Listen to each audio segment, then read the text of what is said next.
ये आकाशवाणी है। प्रस्तुत है कार्यक्रम सुर्खियों में। इसके अंतर्गत सुनिए विशेष चर्चा पीएम गतिशक्ति ढांचागत विकास की राष्ट्रीय परियोजना। इसमें भाग ले रहे हैं आर्थिक विश्लेषक ए.के. भट्टाचार्य और आकाशवाणी संवाददाता निखिल कुमार शुक्ला।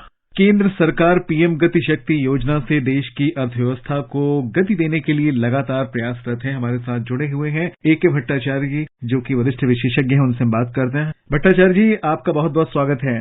नमस्कार। जैसा कि हम जानते हैं कि केंद्र सरकार ने पीएम गतिशक्ति योजना को देश में पेश किया है, इसको लेकर के आए हैं। खासतौर पर देश की अर्थव्यवस्था को गति देने के लिए ये प्रयास किया गया है। और जहां तक सभी हम जानते हैं कि गतिशक्ति योजना का उद्देश्य है लॉजिस्टिक्स पर आने वाले खर्च को कम करना, कार्गो हैंडलिंग कैपेसिटी को बढ़ाना और सामान को एक जगह से दूसरी जगह पर ले जाने में जो समय लगता है उसे कम करना।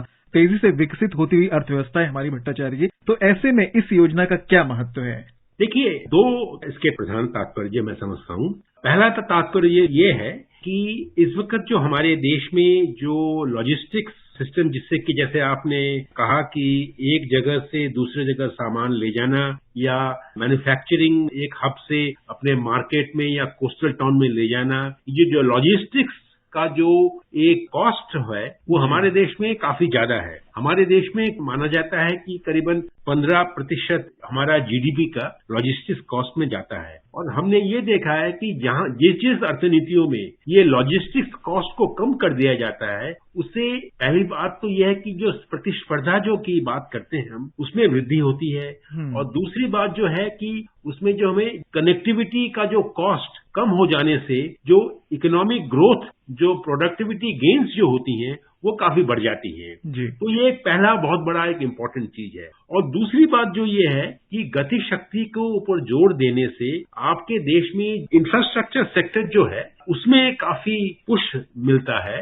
और जैसे जानते हैं हमारे देश में इंफ्रास्ट्रक्चर की एक कमी है और उसको काफी हद से बढ़ाया जा रहा है। विभिन्न क्षेत्रों में उसकी निवेश करने के बाद पोर्ट कहिए या रोड सेक्टर कहिए या रेलवे सेक्टर कहिए या एनर्जी सेक्टर कहिए, उसमें काफी इन्वेस्टमेंट हो रहा है। और सरकार की जो कैपिटल एक्सपेंडिचर जो है उसमें भी काफी वृद्धि हो रही है। उससे इकोनॉमिक ग्रोथ की जो एक गति होती है उसमें भी एक बेनिफिट उसमें मिलता है। भट्टाचार्य जी, इस योजना में दो बातें खास तौर पे हमें नजर आती हैं। पहला तो ये कि 16 मंत्रालयों को एक साथ लाने पर काम किया गया है। बड़े पैमाने पर ये सारी चीजें हो रही हैं। दूसरी चीज ये है कि नेशनल इंफ्रास्ट्रक्चर पाइपलाइन का भी कॉन्सेप्ट लेकर के आई है सरकार। और सरकार का ये मानना है कि भारत की जो तटीय रेखा है बहुत लंबी है, इसका फायदा उठाया जा सकता है और तटीय जो प्रदेश हैं उन पर भी डेवलपमेंट और इंफ्रास्ट्रक्चर को बढ़ावा देने के लिए लगातार सरकार कोशिश कर रही है।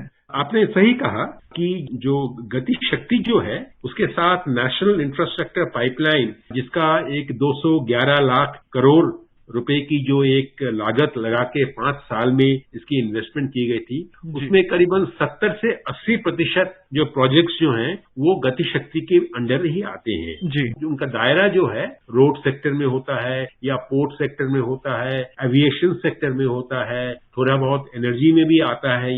तो ये सारी तटीय जो हमारी प्रदेश है जो पोर्ट के साथ जुड़ी हुई हैं और एक बाहर हमारी जो निर्यात के लिए एक बहुत बड़ा रास्ता मिलता है हमें उन तटीय प्रदेशों से, ये हमें एक बहुत बड़ा एक एडवांटेज मिलता है। और दूसरी बात जो है कि हमें जो इस नेशनल इंफ्रास्ट्रक्चर पाइपलाइन से जो कमी सरकार को एक महसूस हुई थी वो है कि विभिन्न मंत्रालय एक साथ काम करने से जो फायदा मिलता है वो गति शक्ति वो लाएगा। क्योंकि अगर मान लीजिए रोड बनाना है तो रोड बनाने का मतलब ये है कि रास्ते में जो डिफरेंट इलेक्ट्रिसिटी पॉइंट्स जो हैं या जो टेलीकम्युनिकेशन के जो पॉइंट्स जो हैं उसको भी सुधारना है साथ साथ, तो उसमें दूसरे मंत्रालयों की जरूरत पड़ेगी। पर गति शक्ति प्रोजेक्ट से क्या होता है, ये सारे काम एक सिंगल पॉइंट रेफरेंस से एक सिंगल डेस्क बनाया जाता है और उसको एक डिजिटल ऑनलाइन माध्यम से उस प्रॉब्लम को सॉल्व किया जाता है, कोऑर्डिनेशन प्रॉब्लम को।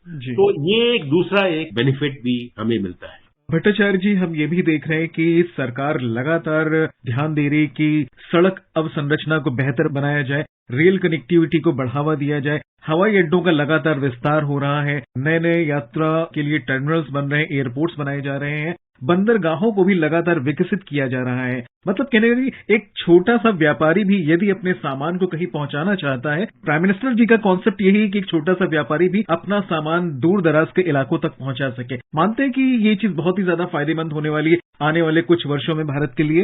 एकदम सही कहा आपने, क्योंकि अगर आप हमारी देश में जो इंफ्रास्ट्रक्चर की डिमांड जो है इस वक्त, और वो डिमांड हमारे जो ग्लोबल इंटीग्रेशन के लिए बहुत जरूरी है, क्योंकि अगर इंफ्रास्ट्रक्चर सेक्टर डेवलप ठीक से नहीं होगा तो आप निर्यात में और आयात में दोनों में आपको कमी महसूस होगी, और जो गेन्स जो आने वाले थे वो गेन्स कम होंगी। और अगर ये आपका जो गतिशक्ति से अगर इंफ्रास्ट्रक्चर गैप को अगर आप ठीक से संभाल सकते हैं तो देश की वृद्धि जो है वो काफी इक्विटेबल वृद्धि होगी, ना कि एक रीजन में सीमित रहेगी। क्योंकि अगर आपने देखा होगा कि इस वक्त जो गतिशक्ति के जो डिफरेंट प्रोजेक्ट्स हैं वो विभिन्न प्रदेशों में डिस्ट्रीब्यूट किया गया है। करीबन 7.5 लाख करोड़ की जो कैपिटल एक्सपेंडिचर पिछले साल हुई थी उसको बढ़ाकर करीबन 10 लाख करोड़ प्रायोजन इस साल रखा गया है, और केंद्र सरकार की ओर से ज्यादा ये जो इन्वेस्टमेंट जो होगा वो गतिशक्ति प्रोजेक्ट यानी road, ports, highways, waterways, railways के ऊपर निवेश होगा। भट्टाचार्य जी, हमने ये भी देखा है कि सरकार औद्योगिक गलियारे बनाने पर विशेष ध्यान दे रही है। 2 रक्षा गलियारे भी बनाए जाने की बात हुई, जिसमें एक तमिलनाडु में और दूसरा उत्तर प्रदेश में हो। तो ये सारी चीजें निवेश को कितना आकर्षित करती हैं? देखिए, ये जो औद्योगिक जो गलियारे की बात की है आपने, उससे 2 तरफ की सुविधाएं इकोनॉमी को मिलती है। तो ये है कि देश का जो एक हिस्सा है जहां पे थोड़े बहुत पिछड़ेपन की हमें अनुभूति हुई है, और एक साथ साथ क्या है कि उस एरिया में अगर आप एक इन्वेस्टमेंट लाने की कोशिश करें, उससे जो लोग उसके आसपास रहते हैं और जो इंडस्ट्रीज उनके आसपास ऑलरेडी अवस्थित हैं, उनको काफी फायदा मिलता है। तो ये उद्योग के जो गलियारों की जो बात की है आपने, जो डिफेंस की जो एक गलियारे की बात की है आपने, उससे क्या होता है कि उससे जो इंडस्ट्रियलाइजेशन का जो इम्पैक्ट होता है वो और भी प्रदेशों में सीमित नहीं रहता है, वो और भी प्रदेशों में उसका विस्तार से हम देख सकते हैं। तो इसका एक बहुत बड़ा एक फायदा हो सकता है। आदरणीय वित्त मंत्री निर्मला सीतारमण जी ने जब बजट पेश किया उसके पहले आर्थिक सर्वेक्षण में उन्होंने ये कहा था कि पीएम गति शक्ति एक ऐसी योजना है जो नेशनल लॉजिस्टिक पॉलिसी और प्रोडक्शन लिंक्ड इंसेंटिव स्कीम्स जैसी योजनाओं को बढ़ावा देगी, और इससे देश की आर्थिक गति को भी बहुत सहारा मिलेगा। यानी कि कहने का अर्थ ये है कि जो छोटे व्यापारी हैं, जो छोटे कारोबारी हैं, छोटे व्यवसायी हैं, उनको भी इन सभी बातों से जोड़ने के लिए प्रयास बहुत ही शुरुआती स्टेज से ही किया जा रहा है। आपको लगता है कि ये अपने आप में बहुत ही महत्वपूर्ण है भारत के लिए व्यावसायिक दृष्टि से? आपको ये शायद मालूम होगा कि जो हमारे देश में जो ये लघु उद्योग या एमएसएमई सेक्टर जो है, उनकी जो इकोनॉमी में जो एक शेयर जो है वो काफी ज्यादा है। जो निर्यात में उनका शेयर करीबन 40% से ज्यादा है, और इकोनॉमी में अगर आप देखें 93 से 97% जो कंपनियां हमारे देश में है वो सारे एमएसएमई सेक्टर में है जी। तो इनका गतिशक्ति जैसे प्रोजेक्ट से इनका बहुत बड़ा एक फायदा होता है। इनकी जो कनेक्टिविटी की जो इश्यूज होती हैं, मार्केट से कनेक्टिविटी, मतलब आप अपना सामान या वस्तु या सेवाएं एक जगह बना रहे हैं और उसको अपने मार्केट में पहुंचाने के लिए आपको चाहिए कनेक्टिविटी।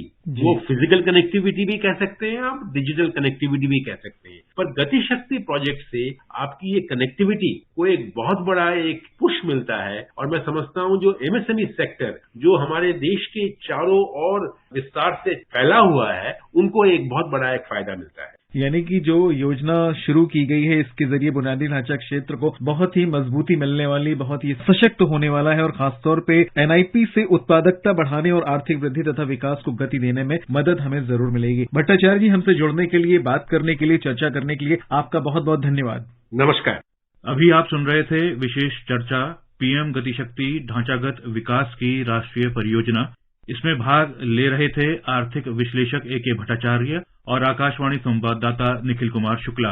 ये कार्यक्रम आकाशवाणी के समाचार सेवा प्रभाग द्वारा प्रस्तुत किया गया। इसे आप हमारे mobile app news on AIR और YouTube channel news on AIR official पर भी सुन सकते हैं।